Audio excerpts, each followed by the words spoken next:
Wait, where are you? Malcolm, I'm super busy. Wrap up what you're doing, and I'll see you at Wolfburn. All right. Wolfburn, right? Okay.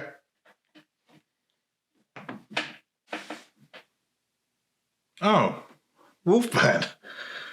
Yeah. Don't mind if I do call.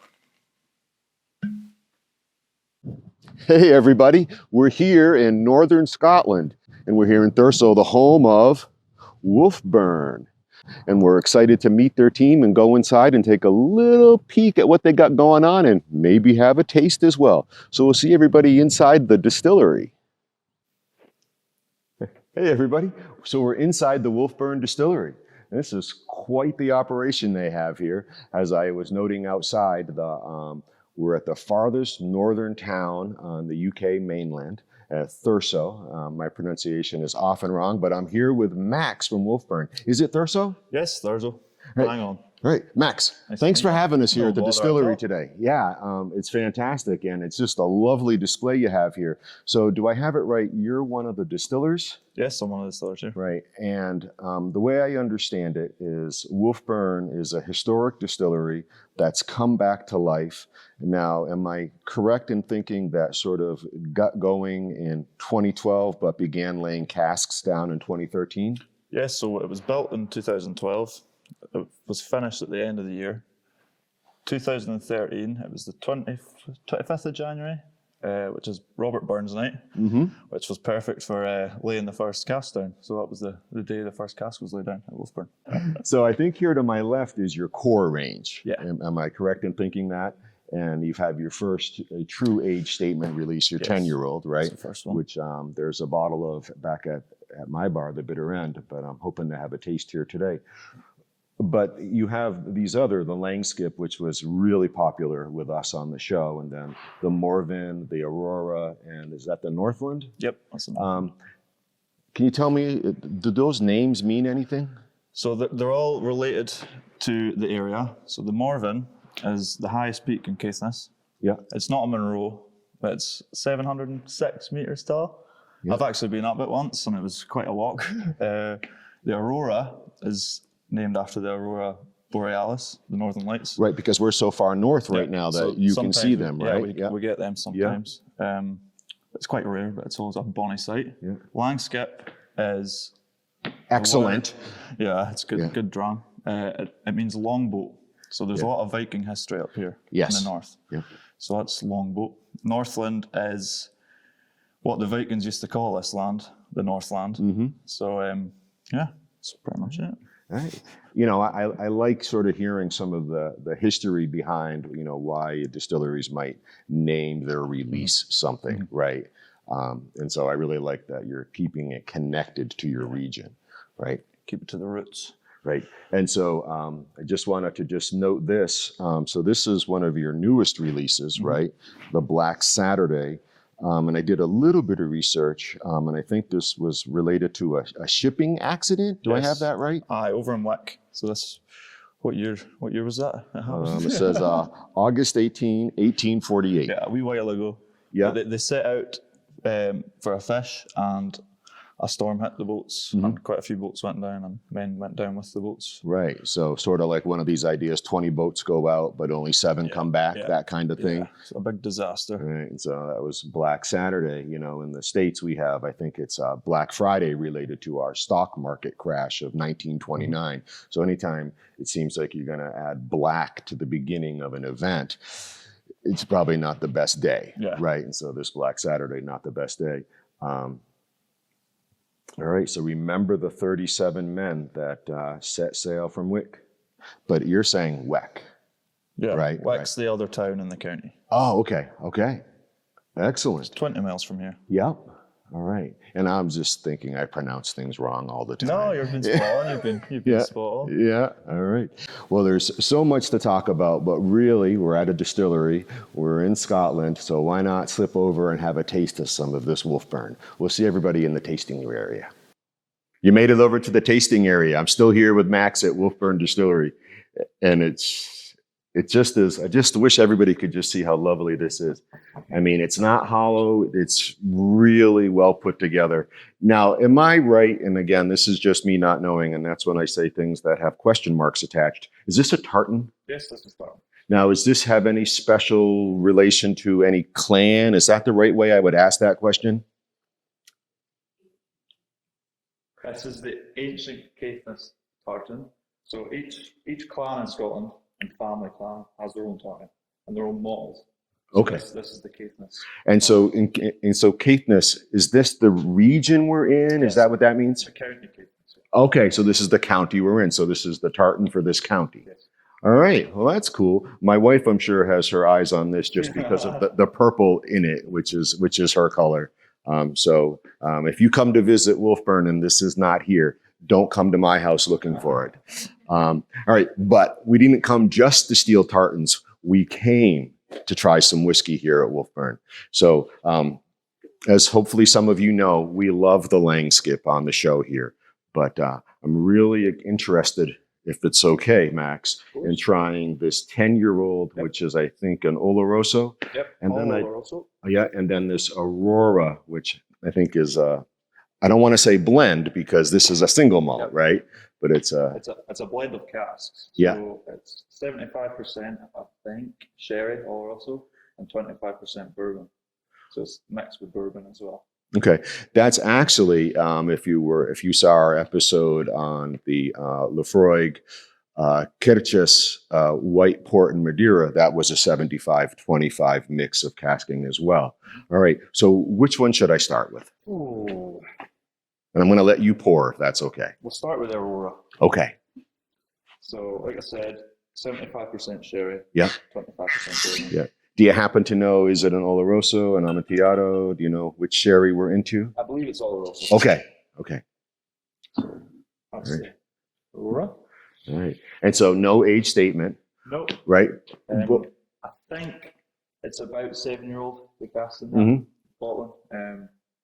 It's a mix of 7 and 8-year-old casks. One of the things I really like about Wolfburn, and the list is long, is that we're natural color, we're non-chill filtered, right? Across the releases, right? Which is wonderful. Do you know, is that an intentional choice or did that just sort of happen along the way? I don't think the owners and the first distiller, actually, Shane, he didn't want to take any of the flavours or the goodness out of the whiskey. Mm-hmm. When you chill filter, it takes out a lot of the fats and the oils. The oils, right, right. And people want to claim that's not true, Well, but they're wrong, right? yeah, Yeah. there's a lot of goodness Mhm. in the whiskey. You Yeah. don't want to take it. Yeah, there's a lot of goodness in this whiskey. Wow.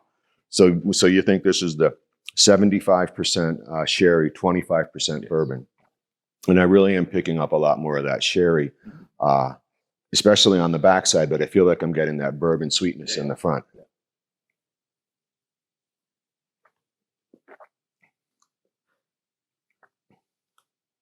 That is really good.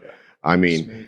and one of the things I really like about this whiskey in my glass right now is there's really no thinness happening at all. Do you know what I mean? When you try some whiskeys and it just feels a little thin, and I hate to use the word like watery, Yeah, I get, yeah. right? Like, But this got some nice viscosity. yeah, Yeah, thick, yeah, yeah. No, it's almost like a honey. mm-hmm. Yeah.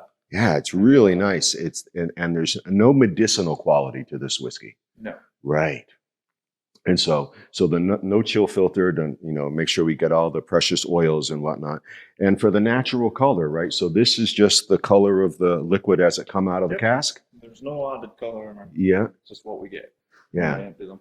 that's fantastic. Have you noticed? You've been here a number of years. A lot of places will say they add the coloring just to have consistency across their releases over the years. Have you noticed sometimes, this year's version of is a little different color, and that's just the way the cookie I mean, crumbles. yeah, some casks, some Yeah. sherry casks can be really dark. Mm-hmm. Some can be very light colour, Yeah. and you think, oh, this one's not going to be good, but it's still got all the flavours in it. Right. And over the years, I've noticed, especially the Northlands, the colour is getting darker and darker with the age, obviously.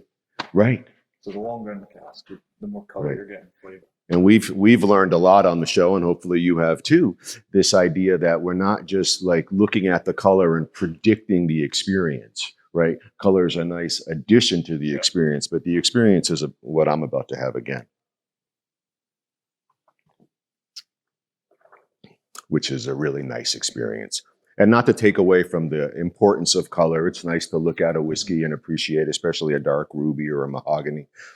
But that's not the taste of the whiskey. So I'm a fan of, these days in my whiskey journey, about paying attention to no color added, non-chill filtered, higher ABVs. Those are the things that are starting to matter more to me, right? So what are we coming in at, 46? Yep, that's 46%. All right. It sounds scary, not scary, but it's a lot smoother than, you think 46% is going to be harsh, but it's not very smooth whiskey.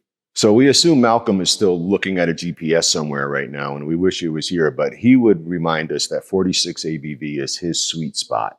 He likes it. It feels like for him, it doesn't ever bounce into anything medicinal or too much, and it's just not too light. It's his sweet spot. And it's hard to argue with that 46. Can I try the 10-year-old? Of course. Yeah. So this is all Oloroso sherry. And this is your first true age statement release. This is the first age statement. This was released last year. Yeah.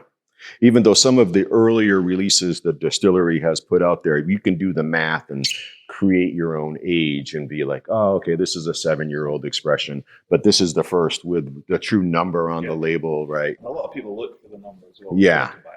It seems to be like one of these things semi-connected to marketing, but also does have influence and taste and experience. Completely. Right. Again, for the Langskip, a no age statement to be our whiskey of the year, right? Again, is that reminder that age, as some folks will tell us, is just a number.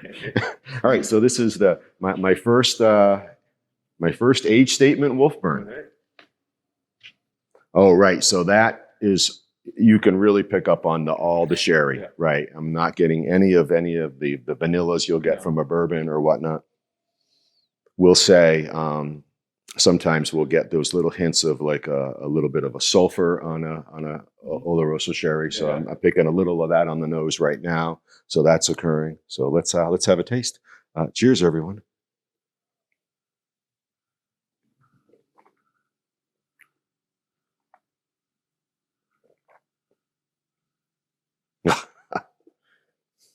Wow, that's really nice. All right, so we're going to cut right to it. So, of course, natural color, as all the Wolfburns are, coming in at 46%. Gosh, I feel like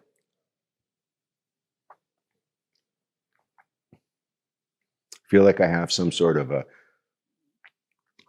lightly chocolated dark cherry happening right now. So, am I completely off track in your experience? That sounds about right. I've heard a few people.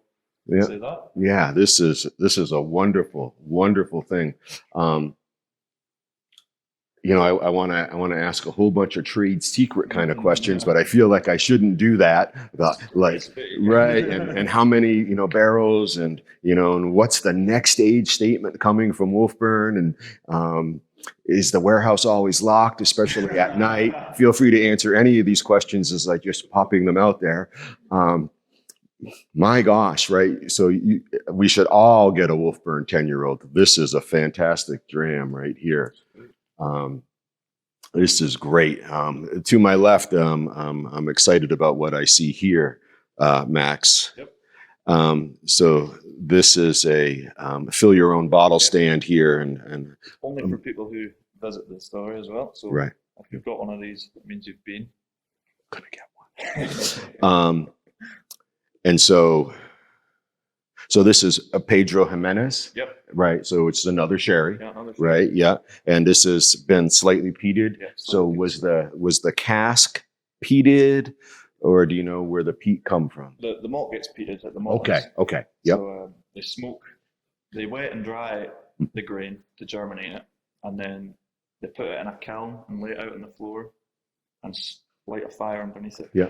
And put peat blocks on top of the fire and just smoke it out. All right. So you get the smoke through the barley, which is it's quite amazing how it can last through the whole process. There's whiskey in that barrel. Oh yeah. All right. Well, maybe we'll see everybody in a minute, but I just wanted to thank Max again for taking time and come on camera here at Try Before We Die. And again, this is the purpose of the journey, right? You know, try before you die, because, you know, what did they say, right? You're definitely going to pay taxes in this lifetime and you're going to die. So in between, you got to try. Cheers, everyone. You've reached Colin's phone. I'm not available. Leave a message. Wow, voicemail. Hey, I'm at Wolfburn. If you're not here, I'm going to just take off. All right? Bye. Well, we just wanted to take a moment and say goodbye to the team at Wolfburn Distillery, who have been nothing but fantastic and hospitable. We've got the wash still here, and over here we have their spirit still. Now, in 1607 is when the original etching of the wolf for Wolfburn was first discovered. And they've kept it and they've made it their mascot. It's a wonderful design. It's actually of a sea wolf. And Wolfburn, if you're wondering, is, of course, as we've learned on the show, the burn is the small stream. And so the Wolfburn is the water source for this distillery. And up here, we'll see fortune favors the brave. Now, the original Wolfburn Distillery was founded by a British soldier stationed in Africa during the Napoleonic Wars. And when Wolfburn came back to life, it was founded by two mates who were both British Marines. And fortune favors the brave. And of course, fortune in this sense is about good outcomes, and bravery is just that. So being brave results in good outcomes, fitting for a military branch. Thanks again to Wolfburn, and we'll see you all back at the bar. That's it. I'm out.